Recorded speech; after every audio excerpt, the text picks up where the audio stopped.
Pressure কুকারে তরকার ডালটা ভালোভাবে সিদ্ধ করে নেওয়ার পর একটা পাত্রে আছে রসুন, পেঁয়াজ, কুচানো লঙ্কা, টমেটো আর আদা গুছিয়ে নেওয়ার পর একটা বাটির মধ্যে 2টো ডিম ভালোভাবে নুন দিয়ে ফেটিয়ে নিতে হবে। ভালোভাবে ফেটাবেন, তাহলে তেলে দিয়ে দিলে না সাথে সাথে সুন্দরভাবে এটা ভাজা হয়ে যায়। তো ভালোভাবে ফেটিয়ে নেওয়ার পর একটা কড়াই গরম করে তার মধ্যে কিছুটা তেল দিয়ে সেটাকে গরম করে নেওয়ার পর তার মধ্যে ফেটিয়ে রাখা ডিমটাকে দিয়ে দিতে হবে। এটা তরকারি দেওয়ার জন্য অনেকে ডিম দিয়েও করতে পারে, আবার ডিম ছাড়াও করা যেতে পারে।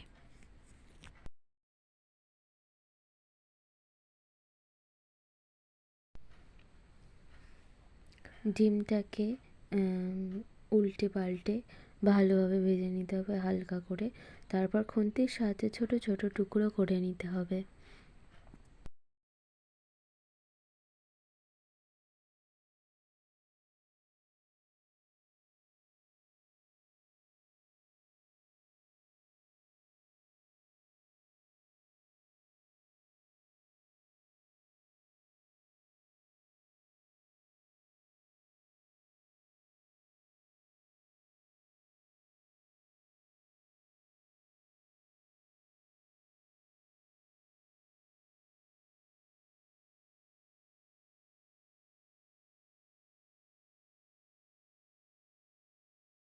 এবার কড়ার মধ্যে তেল গরম করে তার মধ্যে পেঁয়াজ কুচি তারপরে দিয়ে দিতে হবে লঙ্কা কুচি,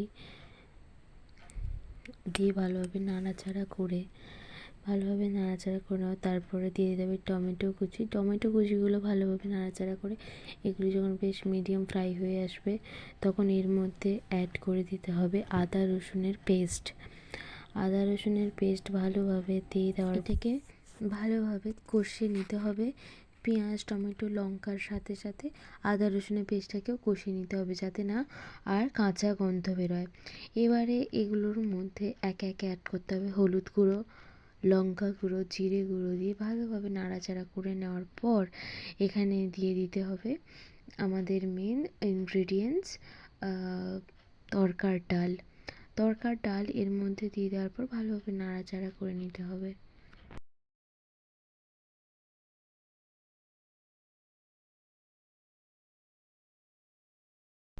তরকার ডালটা আমি প্রথমেই সিদ্ধ করে রেখেছিলাম, এবার ওগুলো দিয়ে ভালোভাবে মশলাগুলোর সাথে মিশিয়ে নিতে হবে।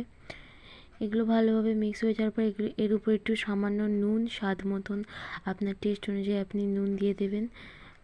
সামান্য পরিমাণ নুন দিয়ে নাড়াচাড়া করে নেওয়ার পর এখানে আগে থেকে গরম করে রাখা একটু সামান্য পরিমাণ জল দিয়ে দিতে হবে।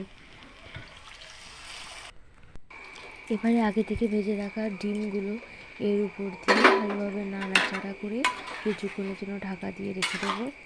তারপরে তৈরি হয়ে যাবে আমাদের তরকার ডাল।